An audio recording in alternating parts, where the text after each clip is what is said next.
Muy buenos días, hermanos. Los invito a ir a Jueces, el capítulo 7 esta mañana. Jueces 7. Seguimos en nuestra serie sobre rompiendo los patrones del pecado.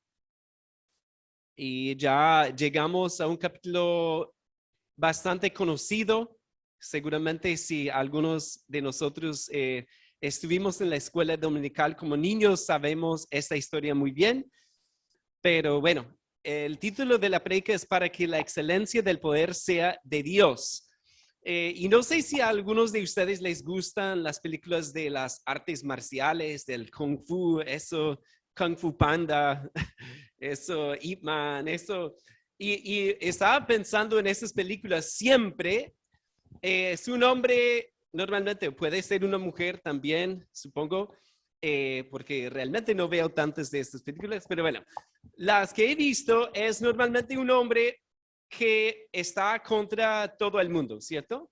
Entonces salen como 15 hombres para pelear contra él y él está en la mitad y los vence a todos, ¿cierto? Y en eso, pues al final, ¿a quién alabamos? A ese hombre, ¿cierto? Oh, wow, impresionante y todo lo que pueden hacer y todo lo que pueden hacer con el cuerpo como una arma, ¿cierto? Pero es muy diferente con Dios. Yo creo que no vemos casi ninguna historia como esa en la Biblia y especialmente aquí en Jueces 7 vamos a ver todo lo contrario. Porque lo que hacen en esas películas es que quitan todos del equipo de él para mostrar su gloria. Lo que hace Dios es lo contrario. Él nos quita todo para que solamente la excelencia del poder sea de él. Entonces vamos a ver aquí el capítulo 7 de Jueces y un saludo a los que están en Zoom esta mañana. Sé que el clima, la gripa, todo, y estamos orando por ustedes también. Retomamos hoy la historia de Gedeón, que comenzamos hace 15 días, si recuerdan eso. Y Mary Evans en su comentario observa que esta sección sobre Gedeón es la más larga sobre un juez en particular. Vemos que hay el mismo número de capítulos sobre Sansón, pero estos sobre Gedeón son más largos, lo cual nos indica que él es muy importante. Nota también ella que después de leer sobre Otoniel, Ahod y Débora, podríamos tener algo de esperanza para Israel. Eran buenos jueces. Pero con Gedeón, como acabamos de ver hace 15 días, es un personaje complejo. Y vemos en él fortalezas, varón esforzado y valiente, pero también debilidades. Entonces, eso nos ayuda a entender un poco más sobre nosotros también, porque nadie, o todos más bien, todos tenemos debilidades. Miren aquí el versículo 1 de Jueces 7. Levantándose pues de mañana, Jerobbaal, el cual es Gedeón, y todo el pueblo que estaba con él, acamparon junto a la fuente de Arod. Y tenía el campamento de los madianitas al norte, más allá del collado de Moré, en el valle. Bien, aquí Jerobbaal, recuerden el 6:32, si miran ese versículo. Aquel día Gedeón fue llamado Jerobbaal, esto es contienda Baal contra él por cuanto derribó su altar. El mismo nombre nos recuerda lo que él hizo bien al derribar ese altar de Baal y la Asterot y todo eso. Bueno, las estatuas, las imágenes, él hizo todo eso. Vemos ahí en el versículo 2 también. Y Jehová dijo a Gedeón, el pueblo que está contigo es mucho para que yo entregue a los madianitas en su mano, no sea que se alabe Israel contra mí diciendo, mi mano me ha salvado. Aquí vemos la enseñanza principal del texto de hoy y lo vamos a ver en todo el capítulo, pero aquí Dios quiere quitarle todo motivo de gloria propia.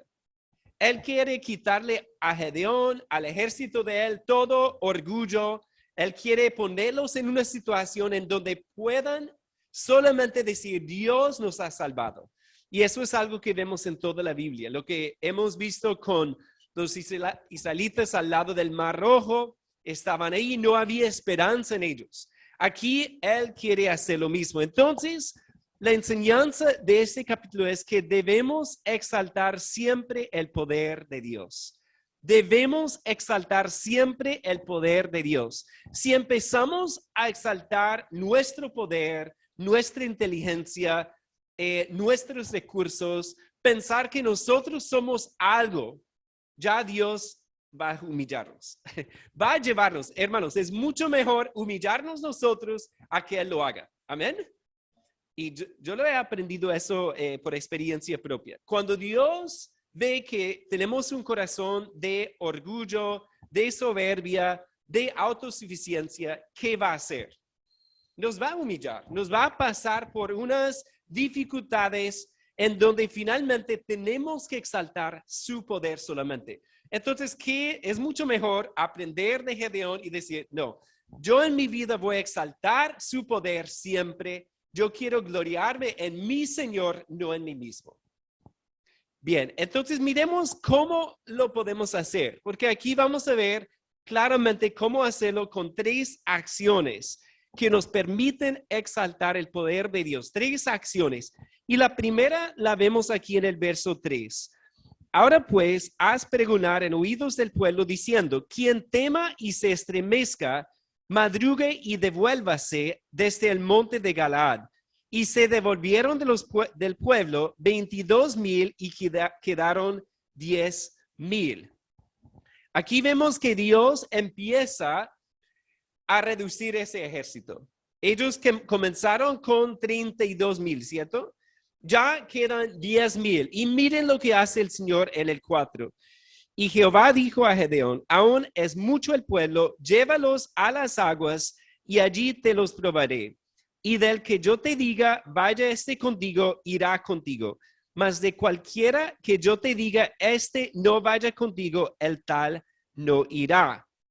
Entonces llevó el pueblo a las aguas y Jehová dijo a Gedeón, cualquiera que lamiere las aguas con su lengua como lame el perro, aquel pondrás aparte. Asimismo a cualquiera que se doblare sobre sus rodillas para beber. Y fue el número de los que lamieron llevando el agua con la mano a su boca, 300 hombres, y todo el resto del pueblo se dobló sobre sus rodillas para beber las aguas. Vemos aquí la primera acción y es gloriarnos en las debilidades. Gloriarnos en las debilidades. Porque aquí Dios intencionalmente reduce el ejército de 32,000 a 300. Ahora, recordemos cuántos madianitas había. Si ustedes miran el capítulo 8, el versículo 10, vamos a ver cuántos estaban en ese ejército de los madianitas. Dice, y Seba y Salmuna estaban en Calcor, con ellos su ejército como de 15,000 hombres, todos los que habían quedado de todo el ejército de los hijos del oriente, pues habían caído 120,000 hombres que sacaban espada. Es decir, eran en total 135,000 contra 300 hombres. 135,000 contra 300. James B. John en su comentario sobre esto dice algo interesante. Cuando Elías peleó contra los profetas de Baal, ¿cuántos eran? 450 contra 1. Es la misma proporción exacta que vemos aquí. ¿Será casualidad? No creo. Porque Dios está hablando en los 2 casos de personas que adoraban a Baal y Él hace que la proporción sea así. 1 contra 450 o 300 contra 135,000 soldados. Es decir, Él quiere reducir ese ejército tanto que ellos tengan que gloriarse en sus debilidades. Cuando ellos miran esto, y yo lo estaba pensando, ahí vamos a brincar un versículo que ahí miren el 12. Y los madianitas, los amalecitas y los hijos del oriente estaban tendidos en el valle como langostas en multitud, y sus camellos eran innumerables como la arena que está a la ribera del mar en multitud. Y yo recordé una plaga una vez en mi estado, Minnesota, que esto pasa no sé si cada 20 años o algo así, una plaga de unos gusanos que literalmente hicieron las carreteras peligrosas, porque cubrieron las carreteras, cubrieron toda la vegetación por como 3 días. Fue impresionante. Pero eso es lo que vemos aquí, que ellos estaban tendidos en el valle, cubrían eso como langostas. Impresionante. Imagínense ustedes con 300, un grupito, un puñado de hombres mirando hacia abajo, 135,000 soldados en su contra. Ahora, lo único que podrían hacer es gloriarse en sus debilidades porque Dios había quitado todo orgullo propio. Ahora, aquí hay una cuestión interesante con esto de los que lamen el agua como un perro, ¿cierto? Si ustedes han analizado esto, y yo gasté como 1 hora pensando en eso, porque realmente no es tan fácil. Primero, un perro, si han visto en YouTube un video en cámara lenta, un perro cómo lame el agua. Su lengua se dobla hacia adentro, como una cuchara, ¿cierto? Nuestra lengua no hace eso. Entonces, por eso muchos comentaristas han dicho, o varios, han dicho que aquí es una metáfora. Entonces, no es tanto la postura, porque hay debate, porque en alguna parte dice que lame como perro, en otro que trae el agua o lleva el agua a la boca como un perro y lame. Pero creo que la mejor idea aquí, interpretación, es pensar que es una metáfora para hablar sobre cómo lame el agua un perro. Lo hace rápido, ¿cierto? Mientras que un caballo lo hace lentamente. Entonces puede ser por ahí que es la idea que ellos lo hicieron rápidamente. Quizás acostados, el texto no lo dice, ¿cierto? Pero dice que llevaron el agua a su boca, quizás así. Puede ser. Ustedes pueden meditar eso después.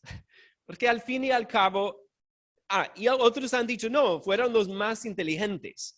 Pero tampoco, quién sabe, porque Dios no está pensando en eso. Él quiere simplemente hacer menguar ese ejército hasta tener un grupo muy pequeñito para que no pudieran decir que fueron ellos quienes merecieron la victoria, ¿cierto? Entonces vemos aquí estábamos en cuál versículo, ahí el 7. Entonces Jehová dijo a Gedeón, con estos 300 hombres que lamieron el agua, os salvaré, y entregaré a los madianitas en tus manos, y váyase toda la demás gente, cada uno a su lugar. Y habiendo tomado provisiones para el pueblo y sus trompetas, envió a todos los israelitas, cada uno a su tienda, y retuvo a aquellos 300 hombres, y tenía el campamento de Madián abajo en el valle. Aquí vemos cómo Dios pone o prepara el escenario para esta batalla, 300 contra 135,000. Y nuevamente debemos gloriarnos en nuestras debilidades. Ellos, en medio de eso, ¿qué debían hacer? Decir, bueno, Dios es quien ha hecho esto. Y hermanos, a veces pasa algo en nuestra vida y es tan obvio que el único que lo ha hecho es el Señor. A veces nosotros cometemos un pecado y podemos decir, no, nosotros lo hicimos. Pero en otros casos, Dios es quien literalmente nos humilla con algo que pasa para mostrarnos tan claramente su poder. Y en ese caso, ¿qué podemos hacer? Solamente alabarlo y darle a Él la gloria y exaltar su poder. ¿Cuántos han escuchado la historia de Joni Eareckson Tada? ¿No? Joni, ok. Voy a leerles algo. Ella dice que era una persona muy activa a los 17 años.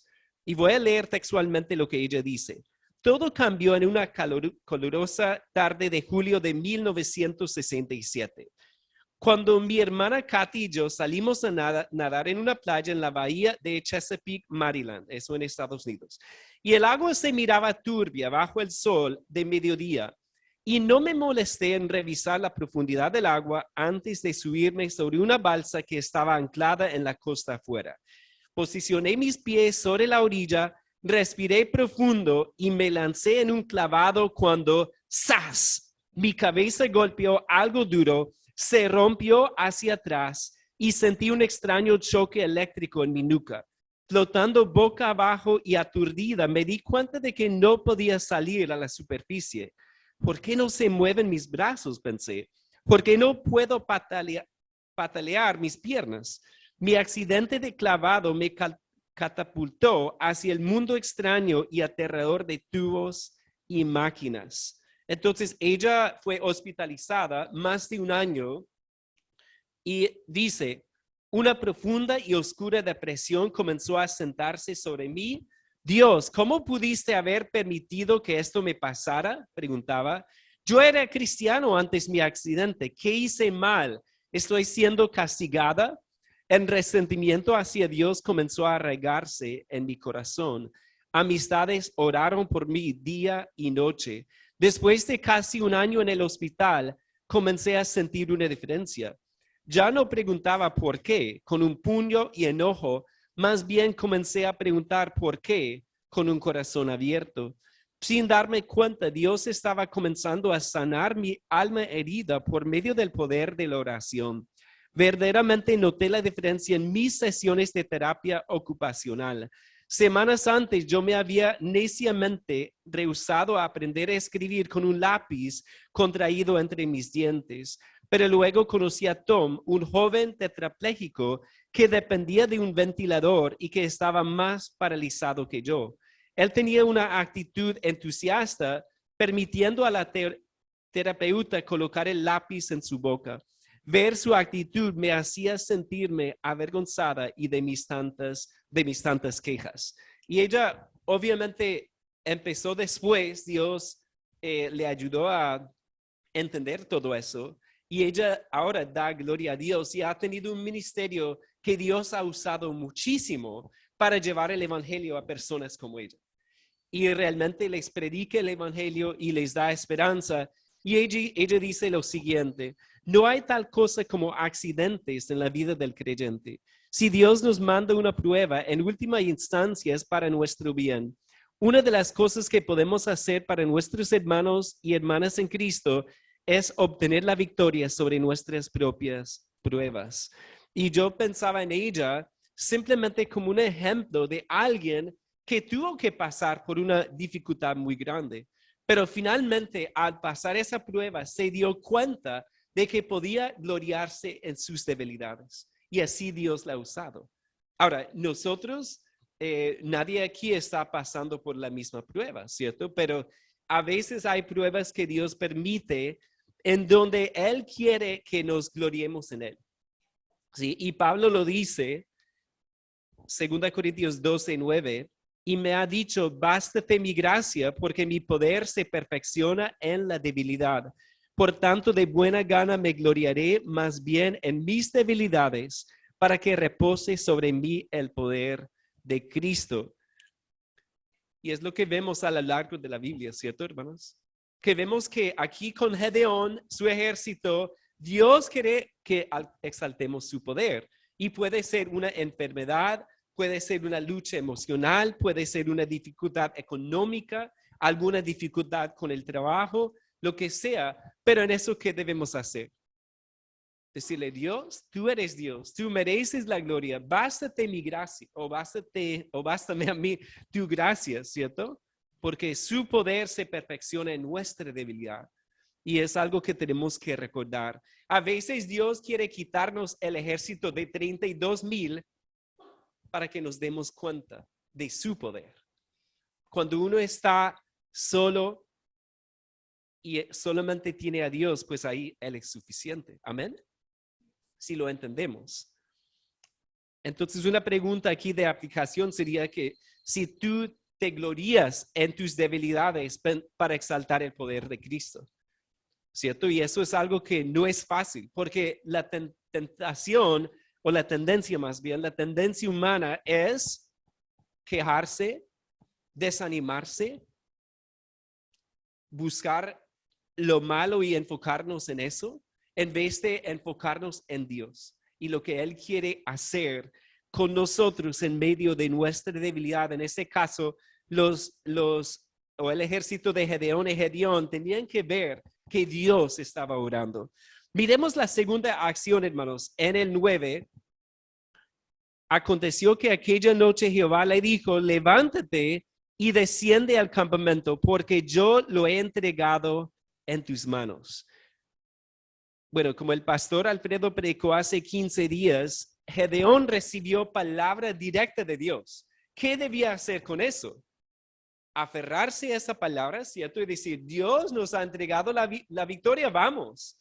Pero Dios también es misericordioso. Él conoce nuestras debilidades. Miren el 10. Y si tienes temor de descender, baja tú con furia tu criado al campamento y oirás lo que hablan. Y entonces tus manos se esforzarán y descenderás al campamento. Y él descendió con furia su criado hasta los puestos avanzados de la gente armada que estaba en el campamento. Y los madianitas, los amalecitas y los hijos del oriente estaban tendidos en el valle como langostas en multitud, y sus camellos eran innumerables como la arena que está a la ribera del mar en multitud.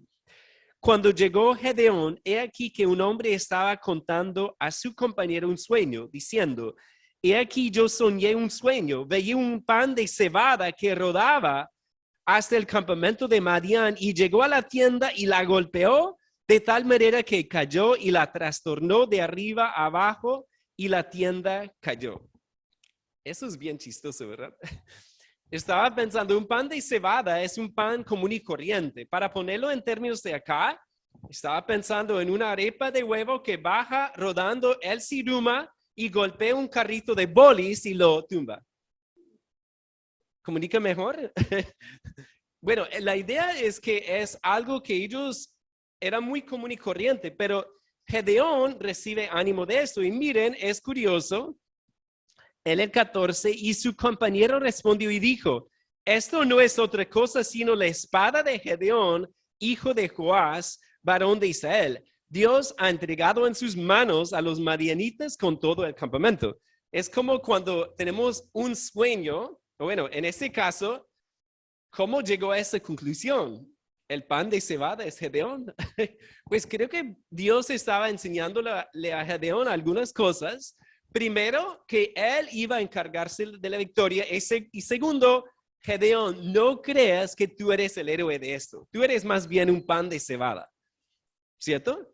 Porque es un sueño curioso y obviamente el hombre, el madianita, recibió una revelación de Dios y por eso dice que es Gedeón.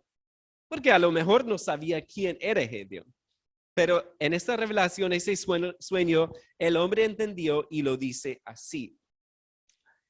Bien, entonces, la segunda acción aquí es, vamos a leer el 15, perdón. Cuando Gedeón oyó el relato del sueño y su interpretación, adoró.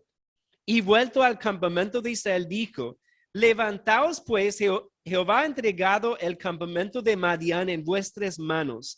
Y repartiendo los 300 hombres en 3 escuadrones, dio a todos ellos trompetas en sus manos y cántaros vacíos con teas ardiendo dentro de los cántaros. Entonces aquí la segunda acción es fortalecernos en el Señor. Debemos exaltar el poder de Dios fortaleciéndonos en el Señor. Porque aquí vemos que Dios reconoce su temor. Y 2 veces hemos visto este tema del temor. Recuerden que inicialmente Dios dice, si algunos sienten temor, váyanse a su casa. Ahí vemos ese temor de ellos. Y vemos aquí también que Gedeón tenía temor y por eso Dios le da esta señal, ¿cierto? Vemos ahí, como ya mencioné, una debilidad de Gedeón, pero también vemos la misericordia de Dios. Dios sabe quiénes somos. Él conoce tus debilidades y las mías. Él conoce nuestro miedo. Amén. Él conoce nuestro miedo. Y cuando tenemos que exaltar su poder, la segunda acción entonces es que debemos fortalecernos en el Señor. Y nuevamente es algo que vemos a lo largo de la Biblia. ¿En dónde más encontramos la fortaleza espiritual? Solamente en Él. solamente en Él. Por ejemplo, Pablo en Efesios 6:10, por lo tanto, hermanos míos, fortaleceos en el Señor y en el poder de su fuerza. Y vemos aquí que Gedeón no tiene fuerzas, pero Dios le promete una victoria, no solamente eso, sino que le confirma con este sueño. Vemos aquí que Dios en su misericordia le da esta señal de su victoria. Y es curioso pensar en Gedeón, que Dios le había dicho en el capítulo 6, recuerden el 12, miren eso rápidamente, el 6:12. Y el ángel de Jehová se le apareció y le dijo, Jehová está contigo, varón esforzado y valiente. Dios cuando le dijo eso, ¿en qué estaba pensando? Yo no creo que estuviera pensando en Gedeón como tal, sino en lo que él iba a hacer con Gedeón. Porque Gedeón en sí mismo era un hombre con miedo, un hombre que no podría ver muchas veces lo que Dios quería hacer, pero vemos aquí que Gedeón se fortaleció en el Señor. Y si regresamos al capítulo 7, ahí en el 15, es la única vez que Gedeón hace esto, pero el 15 dice, cuando Gedeón oyó el relato del sueño y su interpretación, ¿qué dice iglesia? Adoró. Él se fortaleció en el Señor y el resultado, ¿cuál fue? Adoró al Señor. Y así debemos hacer nosotros cuando estamos en un momento de debilidad. ¿Qué tenemos que hacer? Buscar al Señor, buscar su fortaleza, porque si nos enfrascamos en nuestra tristeza, desánimo, debilidad y no miramos al Señor, ¿qué va a pasar? Pues vamos a ser presa fácil para el enemigo y vamos a caer seguramente en pecado. Pero cuando sentimos eso, tenemos que fortalecernos en el Señor como lo hizo Gedeón. Como mencioné, es un personaje complejo, ¿cierto? Y yo nunca he corrido una maratón. ¿Alguien aquí lo ha hecho? Wow, ok. Qué bueno, uno por lo menos. Pues hablan de un muro en esa maratón, ¿cierto? Que uno está corriendo y llega más o menos al kilómetro 30 y llega a un muro físico a veces en donde el cuerpo empieza a pedir ayuda, ¿cierto? Y literalmente, bueno, voy a leer algo que dice que se produce una caída repentina y drástica del rendimiento y eso es por el agotamiento del glucógeno muscular. Y no me ha pasado, pero supongo que es andar con piernas de plomo, ¿cierto? Como estar corriendo como si uno estuviera en el mar tratando de correr. Así, que uno pega esa o se enfrenta con ese muro y ¿qué hace? Y creo que eso nos ayuda espiritualmente a pensar, porque a veces estamos andando espiritualmente y como que llegamos a un muro espiritual, en donde sentimos que estamos esforzándonos, pero no vamos a ningún lado. Estamos ahí luchando en oración, luchando en nuestra vida espiritual, desanimados con cosas alrededor nuestro que nos tienen confundidos. Y ahí es en donde tenemos que fortalecernos en el Señor. Y me gustó un artículo que leí. Cuando uno está corriendo una maratón, por si alguien quiere hacerlo, lo que tiene que hacer es beber una bebida como Gatorade o Pedialyte o algo así para recibir la energía, y también si uno está corriendo con un compañero, recibir ánimo del compañero. Porque lo que pasa es que cuando estamos en ese punto, nos pensamos solamente en nosotros, ¿cierto? Lo que está pasando. Y si otra persona dice, no, vamos, podemos hacerlo, ánimo, tú puedes, vamos, estoy contigo, eso ayuda muchísimo, ¿cierto? Y eso es lo que necesitamos hacer espiritualmente hablando. Pero lo triste es cuando alguien se desanima, se aparta, dice, no, ya no voy a leer la Biblia, ya no voy a orar, ya no voy a ir a la iglesia porque estoy desanimado. Esa es una receta para el fracaso, hermanos. Porque a nosotros, a todos nos pasa. Pero la pregunta es, ¿qué haces tú cuando eso pasa? ¿Te desanimas totalmente? ¿Dejas de leer la palabra? ¿Dejas de orar? dejas de hacer la voluntad de Dios porque no sientes ganas, o dices, Señor, necesito tu fortaleza. Y algo que yo hago, hermanos, es a veces yo salgo a caminar cuando me siento así y no termino hasta sentir un alivio espiritual. Y voy orando, Señor, ayúdame, hablando con el Señor todo el tiempo. O a veces abro los salmos y simplemente digo, Señor, te necesito, y voy leyendo. Y a veces uno puede leer casi la mitad de los salmos hasta encontrar eso. Pero lo cierto es que Dios nos fortalece por su Espíritu. ¿Recuerdan la serie sobre el Espíritu Santo? Ese es su ministerio. Cuando tú estás desanimado, Él te consuela. Él aplica su palabra a tu vida para animarte espiritualmente, para seguir adelante y atravesar ese muro espiritual. Y eso es lo que vemos aquí con este ejército y con Gedeón, que ellos necesitaban la fortaleza del Señor, necesitaban fortalecerse en Él. Y obviamente, para hacer eso necesitamos conocer al Señor. Porque cuántas personas dicen, Padre nuestro que estás en los cielos, y después dicen, pero pastor, no sé, yo oro y no pasa nada. Pero para decir, Padre nuestro que estás en los cielos, ¿qué significa? Él tiene que ser nuestro Padre. Tenemos que conocer a su Hijo, porque si no conocemos al Padre, claro que no nos va a fortalecer espiritualmente. Tenemos que conocerlo y en medio de esa lucha buscar de Él la fortaleza espiritual. Y yo los veo y somos pocos aquí, hay varios en Zoom también, y quiero animarlos con esto, porque tú puedes ser niño, joven, adulto, soltero, casado, cualquier estado civil y estar pasando por una lucha. Pero Dios es el mismo para todos. Si conocemos a Cristo, podemos fortalecernos en Él.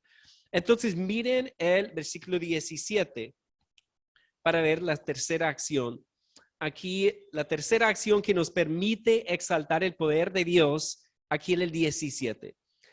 Y les dijo, miradme a mí y haced como hago yo.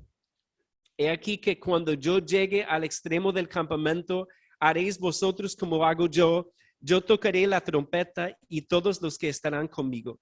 Y vosotros tocaréis entonces las trompetas alrededor de todo el campamento y diréis, por Jehová y por Gedeón.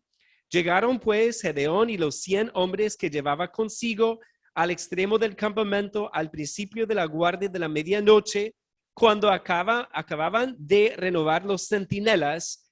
Bueno, aquí algo, cuando estaban cambiando la guardia, estarían cansados, en un sueño profundo los soldados, la mayoría, cuando acababan de renovar los centinelas y tocaron los trompetas y quebraron los cántaros que llevaban en sus manos.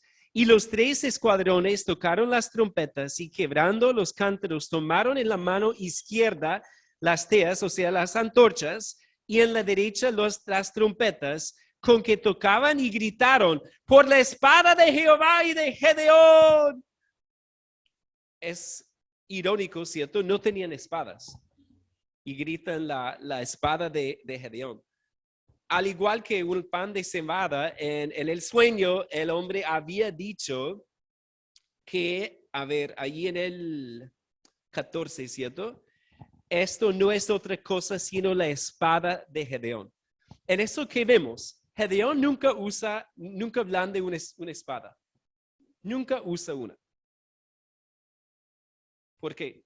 Porque Dios quiere glorificarse a sí mismo y Él quiere que confiemos en las armas de Él. Entonces la tercera acción es confiar en las armas del Señor. Porque ciertamente estas armas son bastante raras, ¿cierto? Un cántaro, una antorcha y ahí una trompeta. Y así vamos a ver en este libro un tema curioso, es las armas que usan los jueces. Ya hemos visto una, ¿cómo se llama eso? Lo tenía acá. Eso es para los bueyes, eso es una, ¿cómo se llama eso, hermanos? Aguijada. Una aguijada. Vimos otra arma, una estaca. Y aquí vemos tres armas bien extrañas. Y eso nuevamente es para que confiemos en las armas del Señor. Porque si hubieran sido ellos con sus espadas venciendo como Kung Fu Panda, eso habría dado la gloria a ellos. Pero aquí los vemos, no están ahí peleando. ¿Qué hacen? Solamente con miedo tal vez alrededor, tocan la trompeta, rompen los cántaros y ahí están las antorchas y Dios es quien vence al enemigo. Y vemos aquí en el 21, y se estuvieron firmes cada uno en su puesto en derredor del campamento. Entonces todo el ejército echó a correr dando gritos y huyendo. Y los 300 tocaban las trompetas y Jehová puso la espada de cada uno contra su compañero en todo el campamento. Y el ejército huyó hasta Bet-sita en dirección de Serera y hasta la frontera de Abel-meola en Tabat. Y juntándose los de Israel, de Neftalí, de Aser y de todo Manasés, siguieron a los madianitas. Gedeón también envió mensajeros por todo el monte de Efraín, diciendo: descended al encuentro de los madianitas y tomad los vados de Bet-bara y del Jordán antes que ellos lleguen. Y juntos todos los hombres de Efraín tomaron los vados de Bet-bara y del Jordán y tomaron a dos príncipes de los madianitas, Oreb y Zeeb. Mataron a Oreb en la peña de Oreb y a Zeeb lo mataron en el lagar de Zeeb. Y después que siguieron a los madianitas, trajeron las cabezas de Oreb y de Zeeb a Gedeón al otro lado del Jordán. Y vemos aquí la palabra en hebreo Oreb significa cuervo y la palabra Zeeb significa lobo. Es decir, Dios usa a 300 perros o hombres que lamen el agua como perros para matar a un cuervo y a un lobo. ¿Qué tal? Pero eso para que confiemos en las armas de Dios, porque no son las armas tradicionales. Y ya hemos visto esto un poco. Para terminar, acompáñenme a 2 Corintios 4. El pasaje que nuestro hermano leyó esta mañana. 2 Corintios 4. Porque cuando pensamos en las armas que Dios nos ha dado, ¿cuáles son?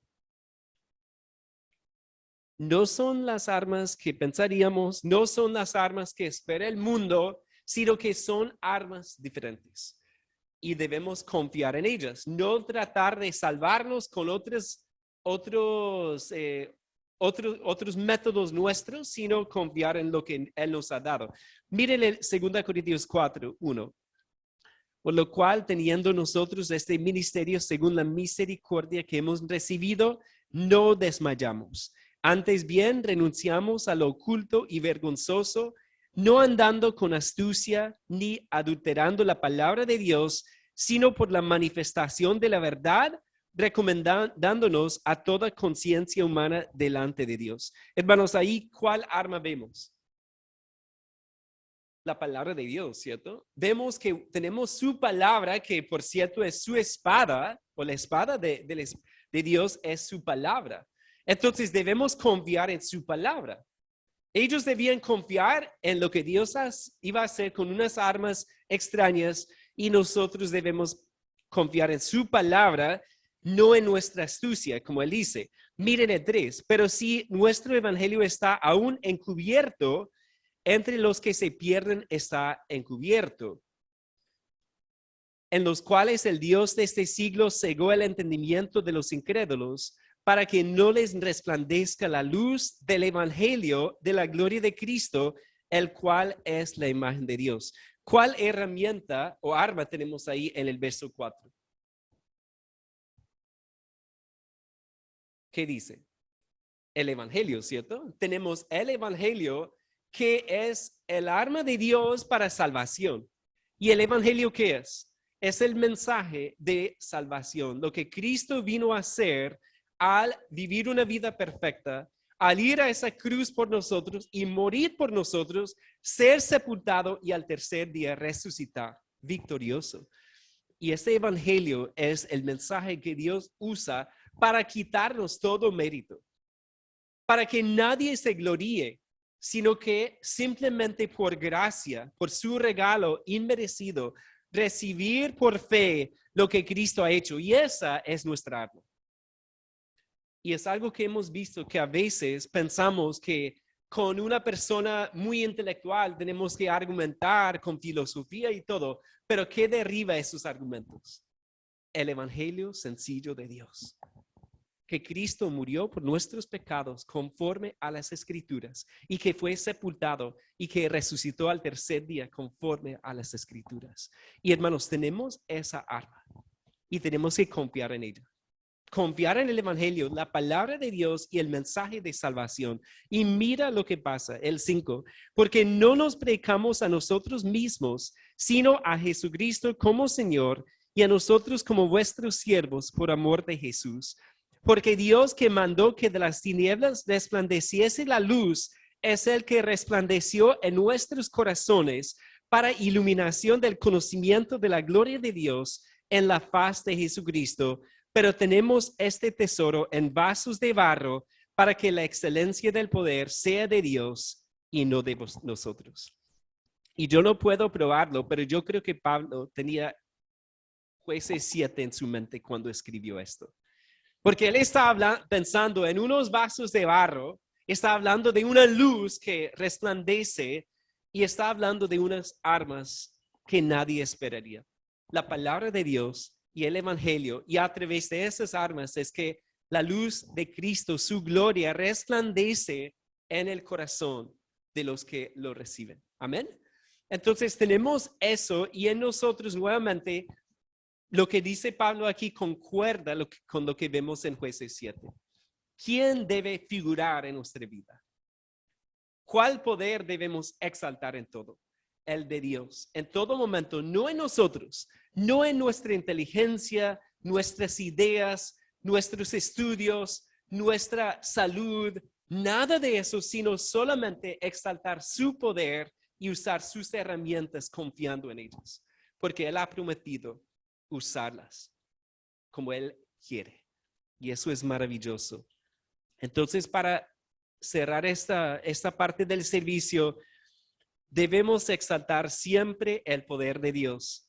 Y eso significa que debemos gloriarnos en nuestras debilidades, fortalecernos en el Señor y confiar en las armas del Señor. Oremos.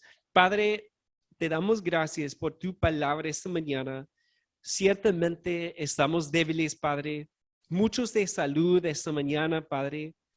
Oramos por toda la iglesia que nos fortalezcas y que podamos gloriarnos en Cristo Jesús y en tu poder, que podamos fortalecernos en ti, Señor Jesús, en tu palabra, en tu evangelio, y que podamos confiar en lo que tú nos has dado para vivir para ti. Padre, ayúdanos. Oramos esta mañana que tu palabra haga resplandecer la gloria de Cristo en nuestros corazones, Padre.